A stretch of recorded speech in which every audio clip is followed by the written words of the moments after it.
ముందుగా మరొకసారి భారతదేశపు 79వ స్వాతంత్ర దినోత్సవం సందర్భంగా అందరికీ శుభాకాంక్షలు. ఈ కార్యక్రమానికి విచ్చేసిన పెద్దలందరికీ, అలాగే పాత్రికేయులకు, అలాగే సచివాలయ సిబ్బందికి, ప్రజలందరూ కూడా నా హృదయపూర్వక నమస్కారాలు.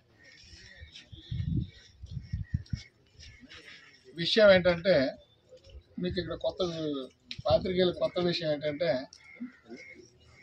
ఒక 15 రోజుల క్రితం కలెక్టర్ గారి ఆదేశాలు ఏంటంటే, జిల్లాలో ప్రతి పంచాయతీ తాలూకా చెత్త నుండి సంపద తయారీ కేంద్రం వద్దనే జెండా వందనం, ఆగస్టు 15 జెండా వందనం ఉత్సవం, ఈ స్వాతంత్ర దినోత్సవం జరపాలని ఒక సర్క్యులర్ పంపించారు.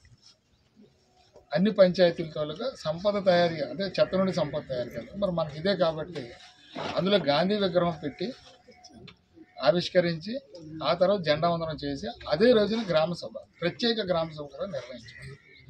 సో ఆ కార్యక్రమాలన్నీ కూడా మీరు మీ పద్ధతిలో అవి రాసి అక్కడి నుంచి కంటిన్యూ చేయాలి. అలాగే ఈరోజు స్వాతంత్ర దినోత్సవం సందర్భం, స్వాతంత్రం గురించి రెండు మాటలు. 79 సంవత్సరాలు అయింది మనకి స్వాతంత్రం వచ్చి. అంటే అంతకుముందు మనకు స్వాతంత్రం లేదు. ఇండైరెక్ట్గా మనకు తెలిసేది మనకు స్వాతంత్రం లేదు. మన పూర్వీకులందరూ కూడా బానిసలుగా ఉండేవారు. బ్రతకడానికి, చదువుకోవడానికి, వ్యాపారం చేయడానికి, దేనికి కూడా మనకి స్వేచ్ఛ లేదన్నమాట. అంటే స్వేచ్ఛ లేదంటే మనం ఎవరు అండర్లో, బ్రిటిష్ ప్రభుత్వం అండర్లో మనం ఉండేవారు. ఆంగ్లేయులు వాళ్ళు ఏం చెప్తా చేయడమే తప్ప తిరిగి ప్రశ్నించే హక్కు మనకు లేదు. మన భారతదేశం పెద్దలందరూ కలిపి ఇలా ఎన్నాళ్ళు బానిస జీవితం అని చెప్పేసి ఒక అహింసాయుతమైన ఒక పోరాటాన్ని మొదలుపెట్టి కొన్ని వందల సంవత్సరాలు పరిపాలించిన తర్వాత ఈ మహానుభావులందరూ అప్పుడు పుట్టారు. వాళ్ళు ఒక ఆలోచన శక్తి వచ్చిన తర్వాత ఇలా పెద్దలందరూ ఏకమయ్యి అహింసాయుతంగా పోరాడి వారి నుంచి అధికారాన్ని లాక్కున్నట్టే, స్వాతంత్రం వచ్చిందని కూడా అధికారం లాక్కుంటేనే ఇచ్చారు, లేకపోతే ఇంతవరకు కూడా ఉంటారు.